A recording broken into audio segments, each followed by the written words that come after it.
Yes, guys, you know what time it is. It's your boy Jack here at the Irish Hotspur, bringing you the return of Stats with Jack, a very upgraded version of Stats with Jack. It is your preview for Tottenham versus Southampton. We'll be diving into the stats. We'll be taking a look at those tactics, looking at the key battles on the pitch as well. But before we get into it, make sure to smash that like button. Don't forget as well to hit that subscribe if you are new to the channel. Get your score predictions into the comments down below. But let's get this going, everybody. We're going to take a look, of course, into the cold hard facts, something that we usually like to start off with. Southampton have lost more Premier League away games to Spurs, 17, than any other side. Perhaps they struggle making that trip up to North London. Southampton's manager, Ralph Hasenhüttl, who I actually happen to have a bit of respect for, despite his annual 9-0 thrashing that he likes to receive, has a 100% losing record in the Premier League in his opening games. And the other cold hard fact is that Southampton conceded the fourth most goals last season, despite their relatively comfortable 15th place finish. So they're a much worse defense than people,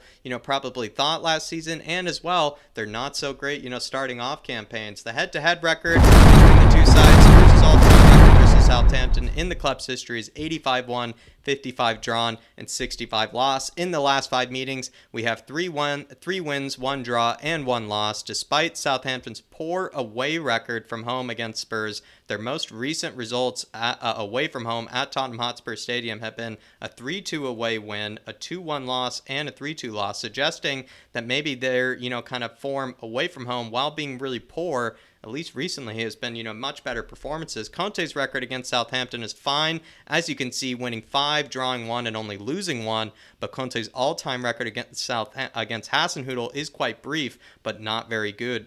Having that 1 draw and that 1 loss. One of those draws being at the St. Mary's away from home, and then the loss being actually at Tottenham Hotspur Stadium. Hasenhüttl's all-time record against Spurs is respectable, having won 3, drawn 2, and lost 4. So this should be a fixture Conte is well aware of, and he also maybe should be well aware of the fact that Hasenhüttl, you could maybe even suggest, might have a bit of his number there. The team news, these are just having to do with suspensions, injuries, and Spurs do in fact have a suspension. It is Richarlison having to do with that flare incident, so he'll be out for this game. Basuma will be unlikely, having to do with the tight hamstring. He will be on the bench, but unlikely to play. Tanganga will be unlikely to play as well, with an unspecified illness of some sort. And then Skip will be out actually for quite a bit of time, with I think 2 to 3 weeks being out, with actually that heel injury that he suffered in training. Looking at Southampton team news, they're going to be without 3 players. Livramento, who's still out with that knee injury, a very, very key player for them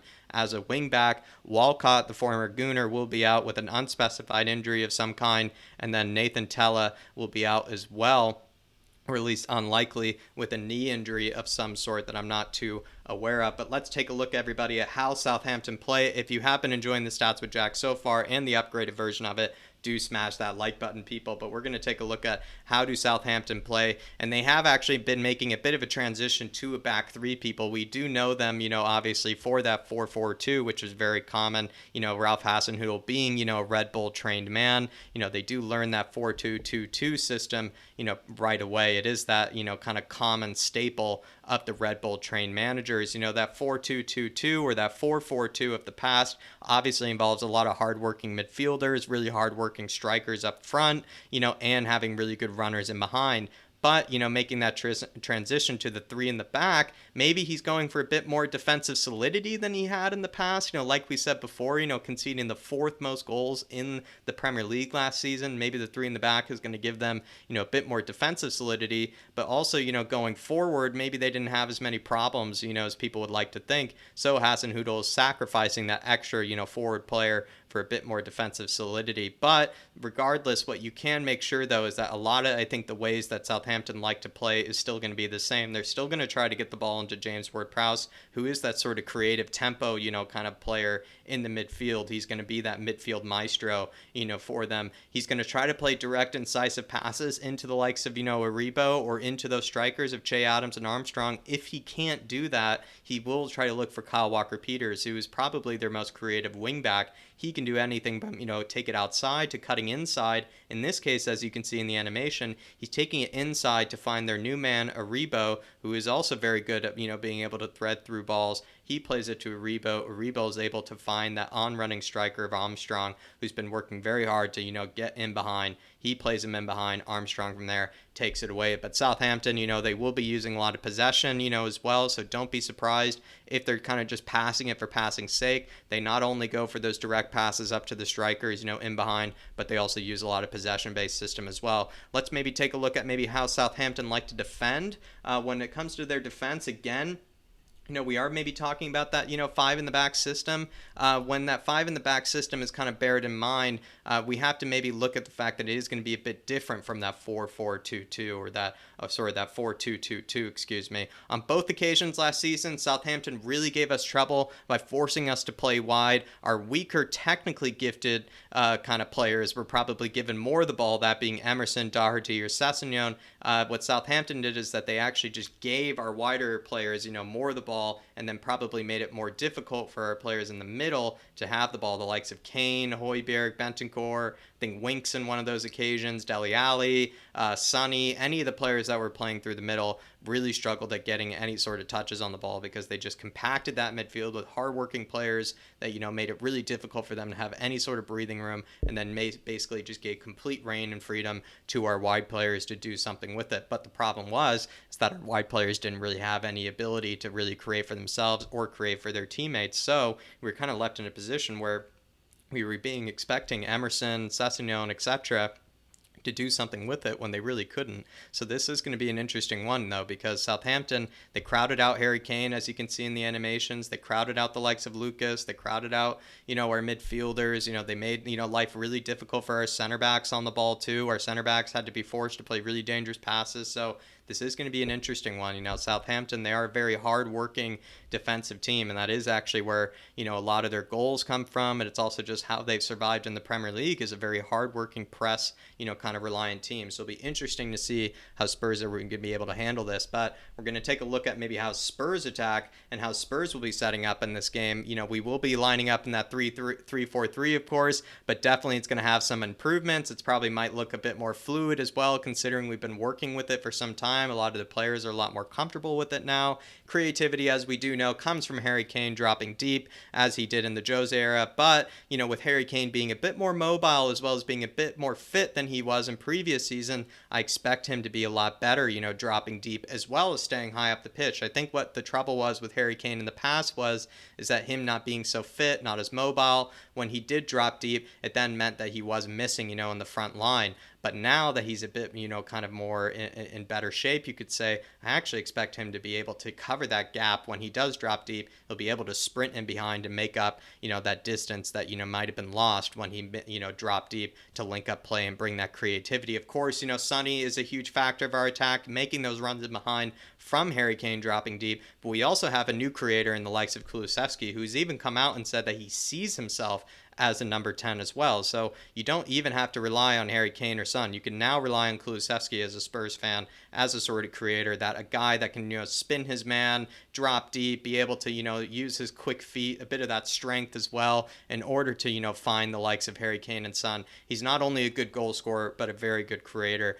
as well. The wide areas, coming into the season need to be creative. In Conte's 3-4-3 system, those wide areas are used often as sort of the creative, kind of areas, but our wide playmakers or our wingbacks have been very poor when it comes to being able to create chances for their teammates. So this is something that Spurs are going to need to improve on going into the season. Don't be alarmed if Spurs are without the ball for large portions of the game. It is a tactic of Conte's. He does like to use a bit of counter-attacking sort of system. He likes to make it look like Spurs are buried deep in their half when in fact they're totally ready to pounce on you with a very lethal counterattack. But let's take a look, everybody, at how Tottenham will defend. And when it comes to Spurs' defense, we are a 3-4-3 going forward, but we like to drop into a 5-4-1 shape, when defending, where the wingers like to tuck inside those wingbacks, or even, go on the outside of the wingbacks. Regardless, it still forms that 5-4-1 and that 4 midfield, or that flat 4 in the midfield sort of shape. What makes that, effective, that flat 4, is that it's kind of similar to a 4-4-2, which has always been a very effective way to force your opponent into passing sideways, backwards, around your defensive shape. And once they choose, though, after passing it, around the defense and passing it sideways and backwards, once the opposition chooses to make a dangerous pass or a pass that may break the lines, you could say, there's not only very hard-working wingbacks and midfielders in Conte's team ready to win the ball, but there's also a back three there that can also step out into that midfield, the likes of Romero, in order to win the tackle or win that interception. This defensive shape is excellent for starting dangerous as well as effective counterattacks, because whenever the ball is won, that four-man midfield can transition into a five-man attacking run at full pace towards the opposition back line, as you can see in that animation to my side there. Expect Spurs to take advantage of Southampton's very high line if they do play one. And again, what you should expect is to see that four-man midfield transition to a very deadly counterattack, as we see Romero winning the ball here and then being able to find his teammates, leading into a very dangerous counterattack. But we are going to move into maybe Southampton's danger man, and Southampton's danger man is unsurprisingly going to be James Ward-Prowse. Pretty much a set-piece god at this stage. The midfielder has the second most direct free kick goals in European history, just 4 behind the leader, David Beckham. The Southampton captain is practically the most dangerous player behind a set piece in Europe. Last season, he took more corners per 90 than any other midfielder in Europe. He also ranked the very top 1 percentile for shots from free kicks per 90 in comparison to all midfielders in Europe as well. Basically, James Ward-Prowse is taking more corners, taking more shots from free kicks. He's essentially, like we said, one of the most dangerous, if not the most dangerous set piece taker in Europe. But he's not even just dangerous from set pieces. He's also just dangerous from open play, creating 3.16 shot creating actions, which is close to 3 chances a game, also creating nearly 2 key passes a game. These are numbers that are actually close to Sonny from last season, who was one of our most creative players from open play last season. So again, it shows that James Ward-Prowse not only dangerous from set pieces, but also dangerous from open play. Our key man for Spurs going into this one is going to be Højbjerg. You're probably not surprised I found a way to fit Højbjerg into the stats with Jack, but the reasons why may surprise you. Coming off a poor season, nearly gave away 2 goals to Sevilla, Højbjerg is going to need to prove, doubters wrong, or maybe prove them, at least, that, he needs a bit more time, because what it did show is that in the preseason, Højbjerg did deserve, or at least need, a bit more time to maybe iron out a bit of those issues, iron out a bit of kinks, because it seemed like, he had some issues when it came to, being able to, link up play, being able to keep possession. Like we said, nearly giving away 2 goals. He's coming up against his former club as well, with former ties to Southampton, and also as well as, midfielders that are ready to take his spot, in Basuma and Skip. Højbjerg is going to need to start off this campaign, as well as start off this game in particular, on the right foot. He needs to recapture his end of season form as well, where I think, towards the end of the season, Højbjerg was looking really good, where he was actually looking better than Beckham. He was showing that he was not just a ball-winning midfielder. He was playing beautiful passes over the top to Kane, Son. He was able to link up play, from the attack to the midfield. He was showing that, again, like I said, was more than just a ball-winning midfielder. Going into this game too, like we said, Southampton have caused us a lot of trouble with that compact midfield. Højbjerg is going to need to show that he can break the lines with some creative passing and some creative ingenuity. But we're going to move on from our key man, and we're going to look at the key battles, everybody. The key battles, the first one here is going to be the likes of, I believe, Eric Dyer versus Che Adams. Eric Dyer, not very good in the air. Che Adams, actually quite decent in the air and also very physical. Højbjerg against James Ward-Prowse. You have the creator and James Ward-Prowse versus the ball-winning midfielder. And Højbjerg. Højbjerg is going to need to keep James Ward-Prowse silent. The other one is going to be Salisu versus Sonny. And that one is especially interesting because Salisu got a red card against Sonny last time out. Salisu, one of the pacier center backs in that Southampton team. I'd like to think that he'll be responsible for those runs that Sonny makes in behind everybody. So it could be interesting to see, whether Salisu, is responsible for those runs yet again after getting that red card against Sonny. But everybody, hit that like button. That is the end of your Stats with Jack. That is the end of your Tottenham preview going into the Southampton game this weekend. If you did enjoy this and you do want to support the channel, feel free to throw in a super thanks. It is a great way to support this Stats with Jack. It is also a great way to support the channel. But as always, everybody, come on, you Spurs. In Conte we trust, and I will be seeing ya.